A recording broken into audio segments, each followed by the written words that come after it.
কামলিওয়ালা যখন মদিনার সনদ কায়েম করছে, ইহুদিও বসে আছে, খ্রিস্টানও বসে আছে, মুশরিকও বসে আছে, মুসলমানও বসে আছে, যারা ধর্ম মানে না নাস্তিক তারাও বসে আছে।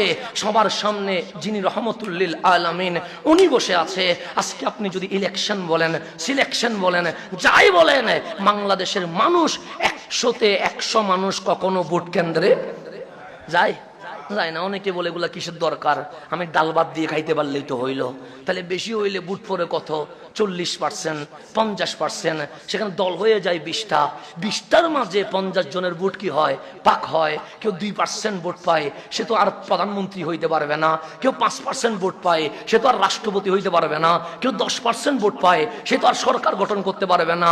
এই 40-50 জন ভোটের মধ্যে যে 25% ভোট পেয়েছে, তাই হলো সরকারি দল। তাহলে 100তে 75 জন তাকে রায় দেয় নাই, মাত্র 100তে কয়জন, 25 জনের ভোটে সরকার গঠন হয়েছে।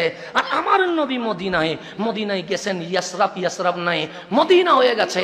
1 বছর পার হয়েছে, মদিনার মানুষ আমার নবীর দরবারে আসলেন, নবী গো আপনি রহমতুল লিল আলামিন, আপনার কথাই শান্তি, আপনার কাজে শান্তি, আপনার আচরণে শান্তি, আপনার উঠা বসায় শান্তি, আপনার মাঝে আমরা কোনো উগ্রতা দেখি নাই।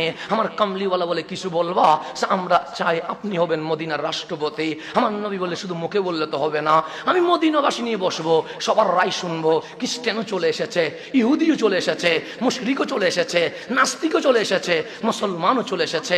কামলিওয়ালা বলেন বলো কি বলতে চায়। সমস্ত খ্রিস্টান হাত দিয়ে বলেছে মদিনার রাষ্ট্রপ্রধান রহমতুল লিল আলামিন।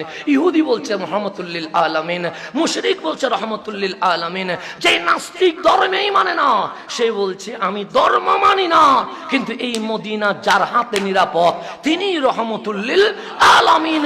পুরা মদিনার 100% ভোটে আমার কামলিওয়ালা রাষ্ট্রের প্রধান হয়ে গেছে। আর সে রাষ্ট্রের প্রধান যখন সংবিধান প্রণয়ন করছে, কাউরে বাদ দেয় নাই। এখানে শোরা কমিটির নাম দিয়ে 2 জনকে নিছে, 5 জনের মাইনাস করছে তা নয়, মদিনাবাসী সবাই নিয়ে বসলেন। আমার নবী প্রথম মদিনার সনদে লিখছেন, আজকে থেকে মদিনাকে পবিত্র ঘোষণা করা হলো, হেরেম ঘোষণা করা হলো। এই মদিনায় মারামারি, হানাহানি, রক্তপাত এগুলো চলবে না। 2 নম্বরে বলছেন এখানে যেহেতু বিভিন্ন গোত্রের বসবাস, ইহুদিও থাকে, খ্রিস্টানও থাকে, মুশরিকও থাকে, বিভিন্ন ধর্মাবলম্বী মানুষ থাকে, প্রত্যেকের ধর্মীয় অধিকার আছে। ধর্ম যার যার উৎসব তাত্তার করে পালন করবে।